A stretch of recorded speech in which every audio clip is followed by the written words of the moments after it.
Salut tout le monde, c'est Mash et bienvenue dans Je théorise. Aujourd'hui on va parler d'une licence phare, à savoir Pokémon.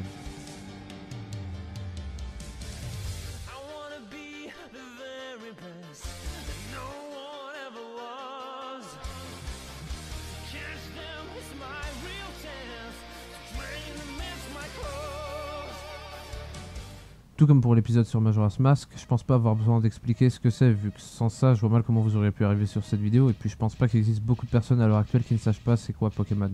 La théorie que je vais vous présenter est basée sur l'anime Pokémon, pas sur les jeux vidéo, donc désolé mais cette vidéo ne sera pas une énième explication du syndrome de l'avant-ville. Ici on va plutôt se concentrer sur Sacha, et en particulier sur le début de l'anime. Dans le premier épisode, Sacha vole le vélo de Ondine et fait une chute dont il se relève immédiatement. Imaginez maintenant que Sacha ne se soit pas relevé de cette chute et soit plutôt tombé dans le coma. Cette théorie pour expliquer le fait que Sacha ne grandit jamais, se retrouve dans un monde idyllique où il n'y a aucun problème, où il n'y a pas vraiment de méchants, mis à part la Team Rocket qui échoue toujours à leur plan. Cette théorie qui peut paraître farfelue au premier abord comporte pas mal de points qui viennent soutenir cette idée. Pikachu par exemple, il pourrait bien être la porte de sortie de Sacha. En fait, Pikachu pourrait tout simplement représenter les décharges de défibrillateurs que Sacha subit dans la vraie vie. Ce qui expliquerait plus tard dans la série pourquoi lors des rares attaques de Pikachu, Sacha ne ressent presque plus rien. Et ça donnerait aussi une bonne raison à la Team Rocket, qui représenterait ici le mal, de capturer Pikachu pour empêcher Sacha de se réveiller un jour. Ces autres Pokémon ne seraient quant à eux, tout comme les amis de Sacha, rien de plus que des émotions.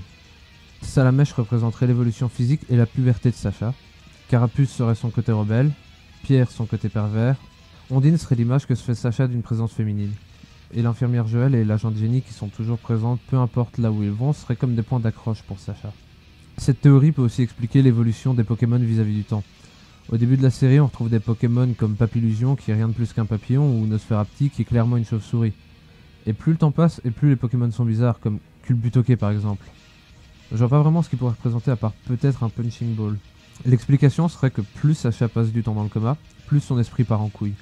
Mais pour être franc, je suis pas tout à fait d'accord avec ce dernier point parce que dans la dernière génération de Pokémon, on a quand même des Pokémon comme Chakripan qui sont rien de plus que des chats.